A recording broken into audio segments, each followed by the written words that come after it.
I'm in Jordan on a very special expedition to visit some remarkable sites in the north of the country. People have been travelling through and settling this part of the world for millennia, and they've left their mark on the landscape. I'm travelling through history, from stunning Roman cities that trace their stories back to the Greeks and beyond, to forgotten Byzantine towns, and beautiful early Islamic jewels in the desert. Even castles from the time of the Crusades.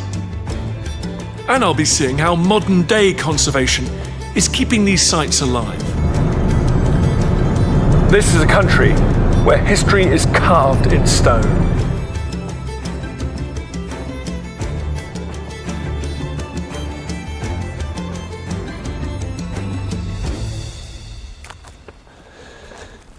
I've come to the very northern edge of Jordan. This is one of the great crossroads of our history. Today, the border with Syria is just a couple of kilometers that way, Syria beyond. To the west, the River Jordan isn't far in that direction. Amman, the capital of Jordan, just down there to the south beneath those high hills. And in that direction, also not very far at all, Saudi Arabia. As you can see, this is hard ground. It's rocky, it's arid, it's a difficult place to live. But that hasn't stopped communities of people who've been living here for thousands of years, thriving and making history. My first location takes us back nearly 2,000 years, when Jordan was part of the Roman Empire. And here in the province of Arabia Petraea, amongst several grand cities, there was this spectacular metropolis, Gerash. Today, you enter Gerash through this fabulous, monumental, ceremonial gate. And we know exactly when this was built, because it was created for a very special imperial visitor, the most powerful man in the Roman world, the emperor himself, Hadrian. In the winter of 129 to 130 AD, Hadrian conferred a great honour on the people of this city. He spent several months here, and in their excitement, they built this gigantic gate to celebrate him and his visit. And it was a matter of great importance because Hadrian famously spent a huge amount of time travelling around his empire. So the seat of power, in a way the capital of the Roman Empire, was wherever Hadrian laid his head at night. So for that brief period, Gerash was the heart of the Roman world, and this was its legacy, as grand as anything you'd find elsewhere in the empire.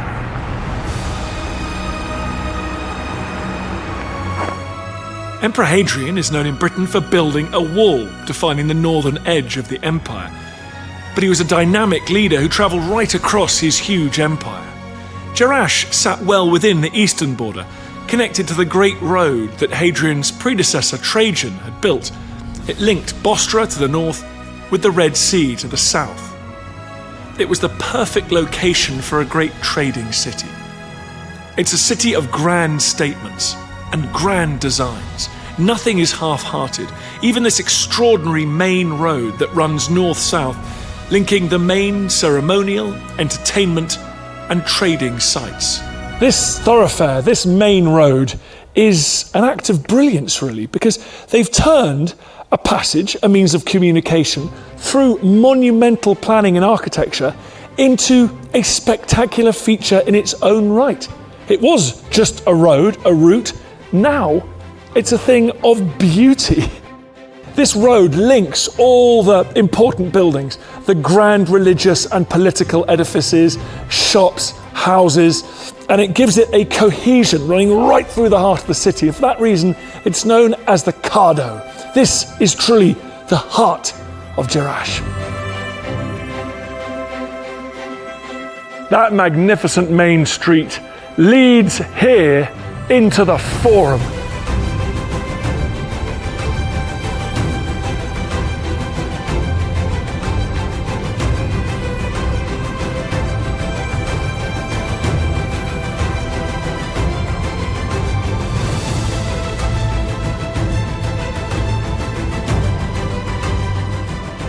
And this is pretty much the best preserved forum anywhere in the Roman world.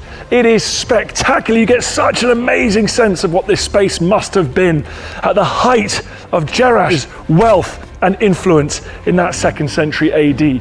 This was the beating heart of the city. This was the main square. This is where people came to chat, to gossip, to buy, to sell, to learn what was going on in the rest of the world, perhaps even in distant Rome.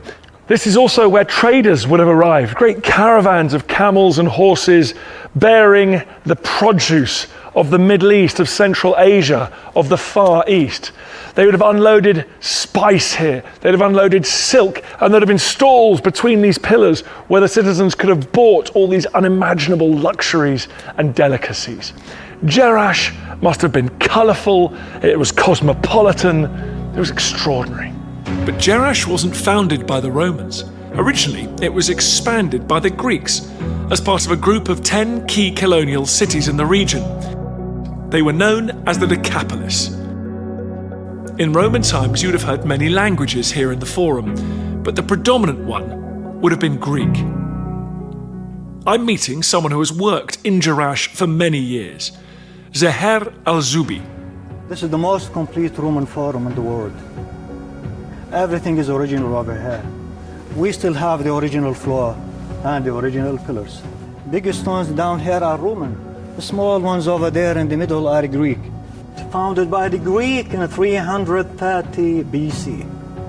Then Romans, they came after the Greek in 63 BC. At the Greek time, the city was a small city. So Romans were added many of the buildings, especially in the 2nd century AD, after Roman annexed Petra to the province of Arabia in 106 AD. The new province of Arabia Petraea placed formerly Nabatean and Greek lands firmly under Roman control. It was just 2 decades after the formation of the province that Hadrian made his famous visit to Gerash.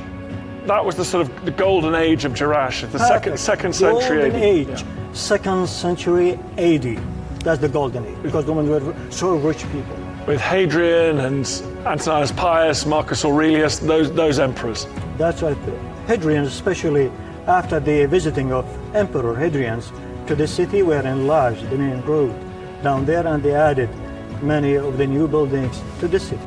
Central to the vibrant life of the city was the Cardo and the Forum. So we have 63 Ionic pillars around here, 56 are original, and just 7 of them are restored. When you look over here to the pillar, you can see the white stone. So to this level, this site, this forum was buried under the sand till 1958. What happens in a forum? What happened here? Like public meeting. Many groups of the people will be over here, like a group over here, a group over there, a group over there, local people, traders, auctioneers, and the market. People would be meeting here, making business, chatting. This would have been the heart of the community. Some of the caravans were coming from China by the Silk Road. Silk Road, China, Afghanistan, Iran, Iraq, Syria, Jordan. Another caravans coming by the Spices Road or Frankincense Road from India. But this is just a crossroads between Europe, Africa, Asia. All the trade, all the people are coming through this place. Gerash is an archetypal Roman city, complete with everything for trade, spirituality, and even a decent-sized hippodrome for entertainments like chariot racing. And not one, but 2 theatres.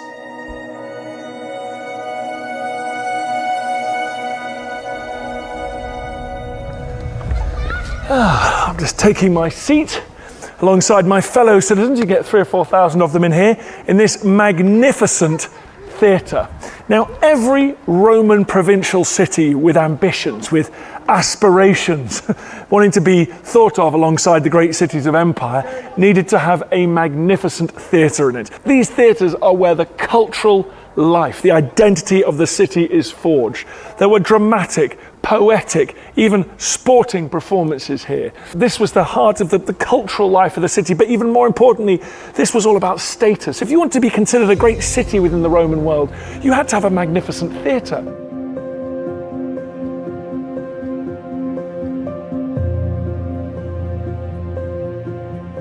We know that an annual artistic guild competition took place right here, just the sort of event to give Gerash the prominence it craved, as the citizens gathered to enjoy the finest new poetry and drama.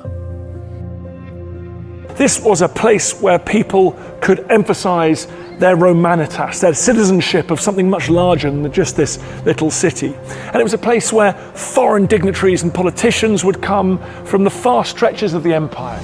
Here in the theatre, Gerash's high society could show off, demonstrating their loyalty, taste, and generosity.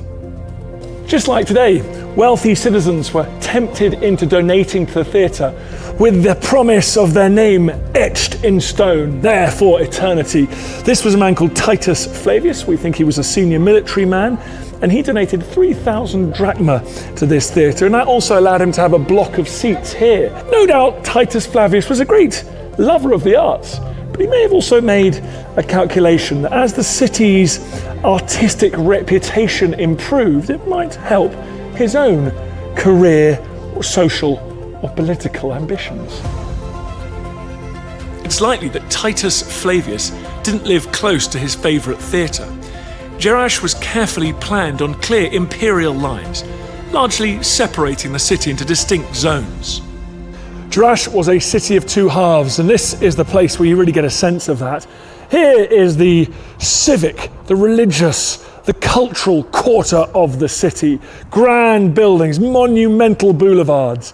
But if we look over here across the river, the so-called Golden River, you can see the modern town of Gerash, and that sits neatly right on top of the more domestic Roman city. The eastern wall of that city was just up there on the skyline. Everything between this river and that wall would have been crowded, packed, bustling homes. A febrile city whose population liked to take a stroll into the slightly more rarefied neighbourhood up here, to do their shopping, their gossiping, and take in art, drama, and food.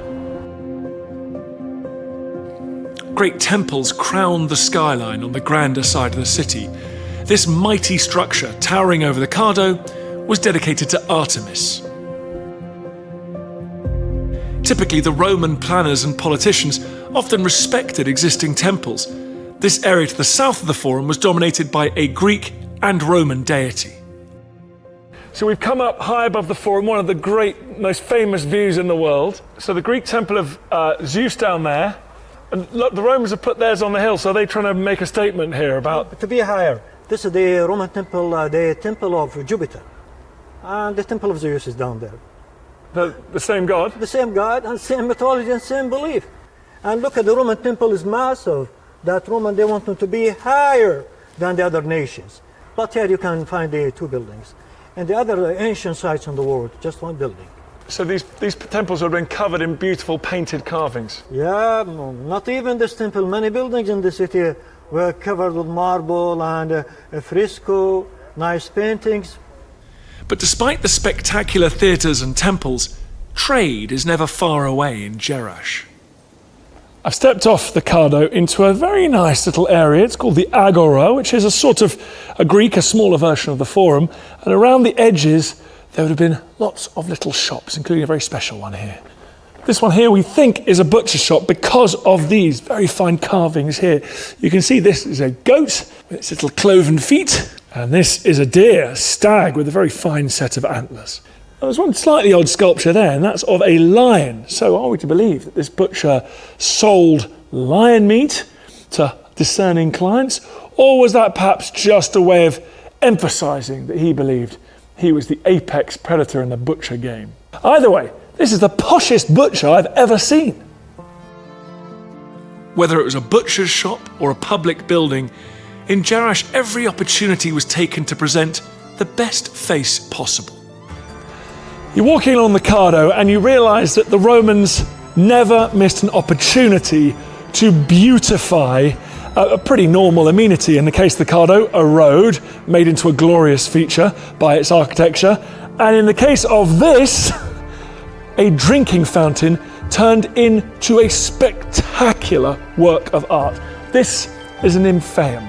But this one in Gerash had a reputation that spread right across the empire as one of the most beautifully adorned, one of the most finely carved and coloured nymphaeum of them all. Up there at the very top, you've got astonishing carvings, a little pediment there. Below that, you have those niches there, where there have been statues, probably of glamorous nymphs. Those have stucco, which would have been painted so fabulously colourful.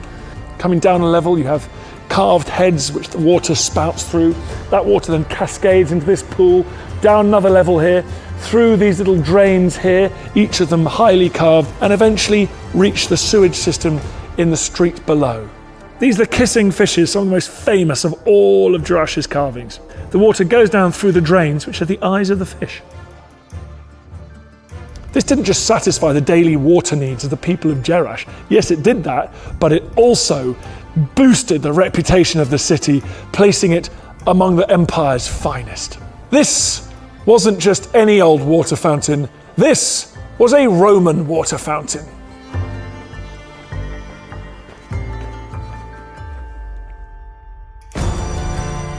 The spectacular stonework of Gerash tells us so much about trade, wealth, grandeur and display in the Roman Empire. I'm now travelling 60 kilometres to the east, to the town of Mafraq, to explore another story being written in stone, one that brings the past and present together. This looks like a fairly typical modern stonemasonry yard, but in one corner of it there's a group of craftsmen who are making art that's rooted in history. Assalamu alaikum. Hey, how's it going? This team of stonemasons have graduated from a special training project set up by the World Monuments Fund. As a result of the war in neighbouring Syria, scores of refugees crossed the borders into Lebanon and Jordan, some carrying only the clothes on their back, with no guarantee of safe lodgings, employment, or prospects. Here in Mafraq, they've learned new skills to help rebuild their lives, using a combination of traditional and modern techniques. Saga is here drawing the lines onto this piece of stone, beautiful geometric shape, and then Mohammed's got the very difficult job of staying really close to those lines and carving that piece of stone into the desired shape. Segar previously worked as a taxi driver in Homs in Syria. Now he's learned the art of stonemasonry, based on the region's historic sites. And is this a traditional design? This design about the sunflower. Sunflower? Yes. Oh, great, yeah, because you can see the petals. Yes. And so what stone is this? This is stone, the Gerash stone. Yeah? Larissa stone. Harissa, okay. Yeah. Much in Jordan? Yes. More the stones in here in Jordan. Okay. We use Gerash stones, this yellow. That's Gerash? Yeah. So that's the same stone that they make Gerash? Yes, in Gerash. I've seen that, yes. yeah. And Madaba stone, this and yellow. Yeah. The color. So it's a design like Gerash? This is the design. Really? Gerash, yes. And this one is going to be like this? Farah Al Hassan is visiting from the British Council. It usually takes from 4 to 5 hours. 4 to 5 hours? That's good. They've supported this project through the Cultural Protection Fund. But every single one is different because they're handmade, they're handcrafted. Oh, excellent. It's beautiful, isn't it? Yeah. It is beautiful. Great. One of the most important objectives of this project is to preserve heritage. These kind of projects addresses war damage heritage and the lack of stonemasonry skills. It also focused on training a group of Syrian and Jordanian trainees with traditional stonemasonry skills to repair conflict-affected heritage buildings. So you're helping people, you're helping buildings, and you're preserving skills. Exactly. All in one go. All in one go. After the working day is over, I've been invited to visit Segar at home in Mafraq town to find out more about his family's experience as refugees trying to make a fresh start. Hey, assalamu alaikum. How are you? It's you. Hi there. Hi guys. Hi, nice to meet you. Stone masonry, I love it. Yeah. Tell me, when did you leave Syria? 2013. 2013. And why did you leave the country? about the war in the Syria. It was too dangerous. More dangerous. Very dangerous. يعني خفت على عائلتي خفت يعني أنا مات لي 50 واحد من أولاد عمي. So did you just come suddenly with all your family? أنا جيت يعني جيت عن طريق عدة مناطق يعني جيت أنا وعائلتي جيت مشاكل الحرب ومشاكل يعني خفت على عائلتي خفت على يعني مشاكل كثيرة ما يعني شيء ما يتوصف العقل أحيانا أو ما يتخيل الإنسان ما يستوعب اللي يعني صار واللي مشاكل الله أكبر يعني. Could you bring things with you from Syria, or did you just arrive with nothing? لا لحالي بس ثياب.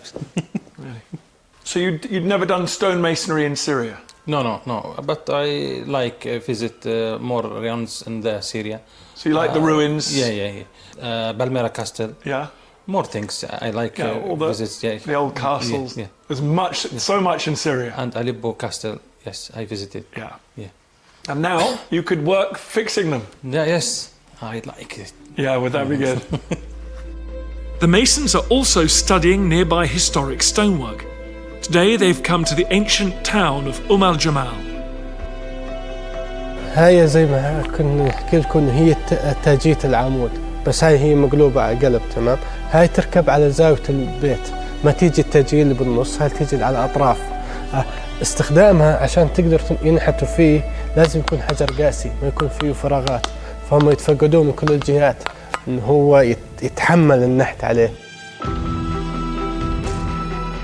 Al Jamal is an extraordinary sight. It may not look as grand and imperial as Gerash, but it tells the story of what happened next in this region. How the Roman Empire was challenged and changed. In the late 3rd century, the empire was severely shaken by Queen Zenobia of Palmyra's revolt in the east. Rome managed to regain power, which meant greater militarization in this region to retain control. It's evidenced in one of the town's grandest military and administrative buildings. There's one building on this site that really stands out, really feels different, and that's this one here. It's the Praetorium, which is the headquarters of the senior Roman imperial official in this region, the governor. Look at these hugely imposing arches. There's such a solid feel to this place. It is an expression of military might, of the assertion of control. Classic Roman features architecturally. You've got a strong room here for his instructions from the imperial centre and perhaps his treasure. In another corner of the governor's office, he's got what every high official needs, his own private toilet so he can do his business with a bit of dignity, in peace, befitting his station. And then through there, you've got a massive colonnaded courtyard. For 100 years, archaeologists have been speculating exactly what would have covered this roof space. One of the recent theories is that it could have been glass. Can you imagine how impressive this room would have been? And really, this whole building is an embodiment of Rome's determination to impose its imperial authority on this region. Eventually, in the 4th century, the Roman Empire was split in two. Here in the east, it continued after the fall of Rome as the Byzantine Empire. Its influence extended as far as Umal Jamal, which became an increasingly prosperous agricultural and trading town. Welcome. This is one of the Byzantine houses in Umm Jamal and one of the very important houses. Jihad is an architectural specialist working at Al Jamal. What a beautiful courtyard. It's a big house, this one. Yes, as you see, it's the biggest, one of the biggest courtyards in Umm Jamal. And amazing windows still surviving, arches. Yes, exactly. As you can see, the first thing you notice, not the big courtyard, you see 2 or 3 floors. Yeah. Okay. It's grand. With a corbelling stairs. Yeah. Okay. Cantilever stairs.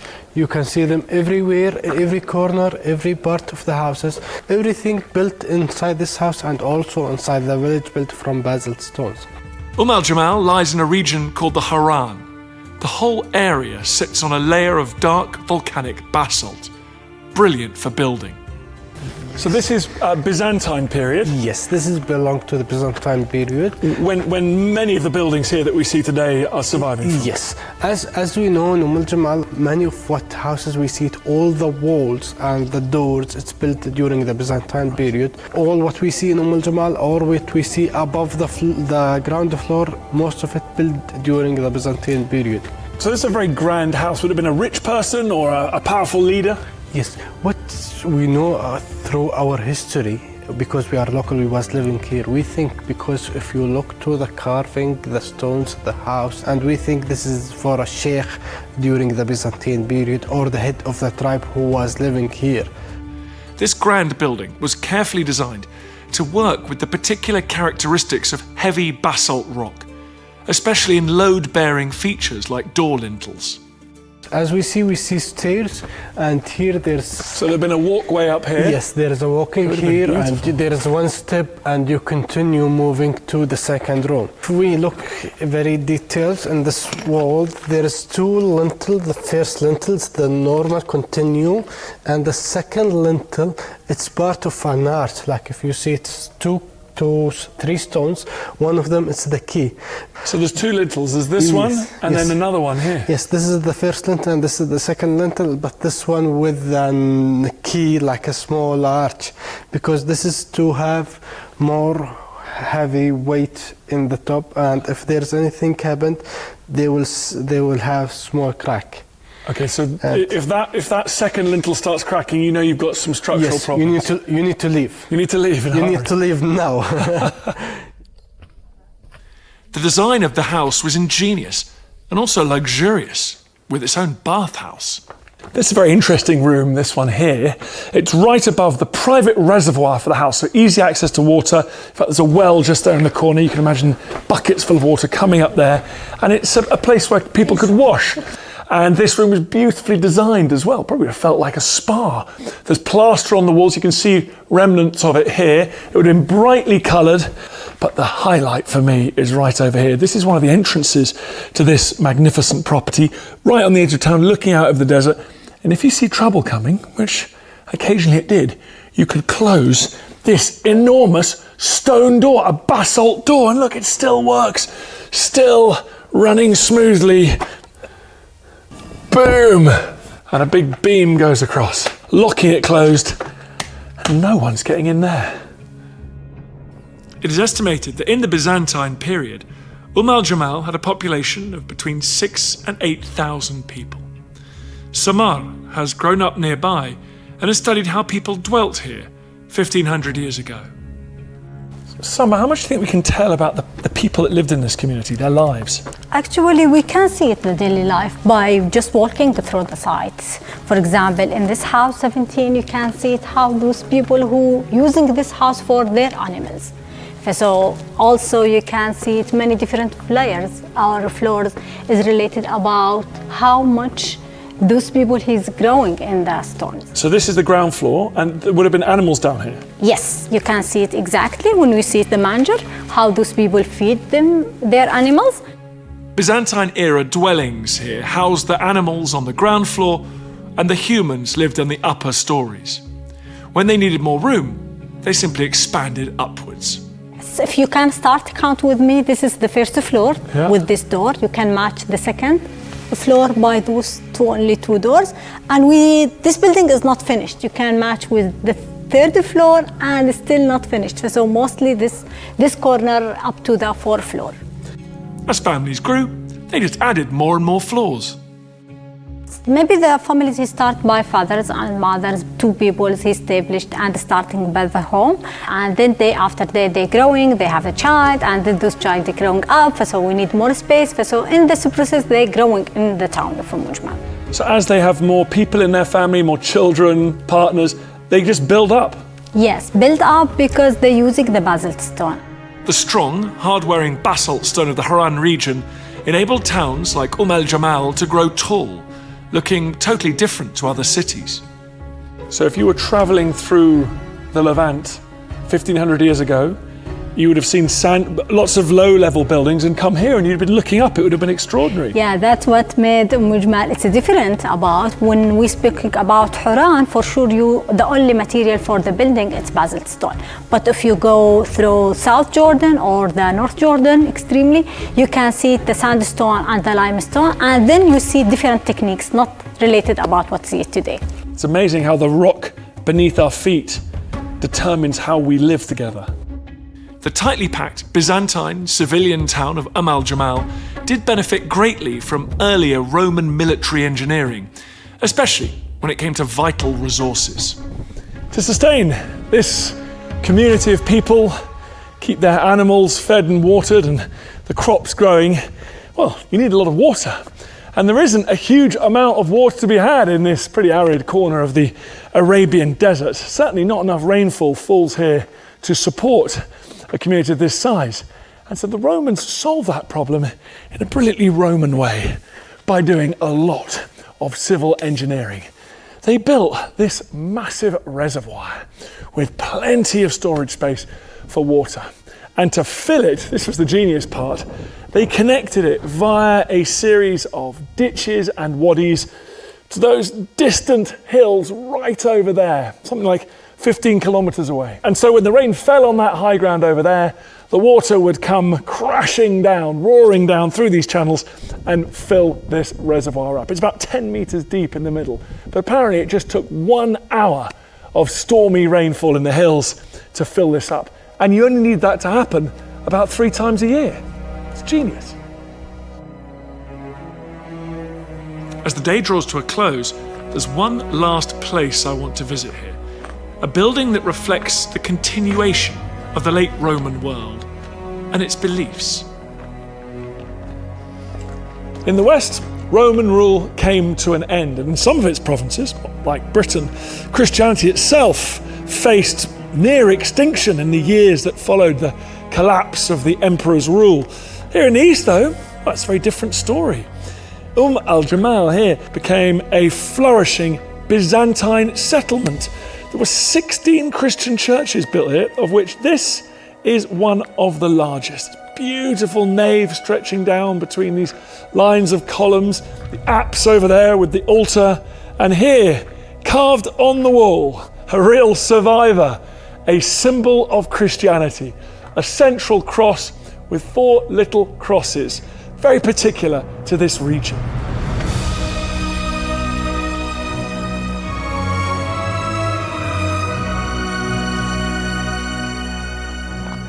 Embarrassingly, I'd never heard of Umal Jamal until I came to Jordan on this trip, and yet it's a wonderfully rich, expansive site that tells you so much about the history of this region, a region that is sat at the intersection of so many civilizations. And what I love about this site is that the stones tell you the story of that transition, the great powers coming and going, but also another story of how life went on.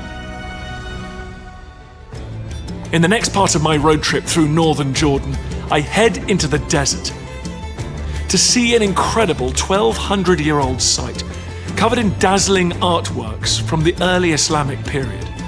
And I explore the time of the Crusades, when Muslim leaders built powerful castles to defend this land.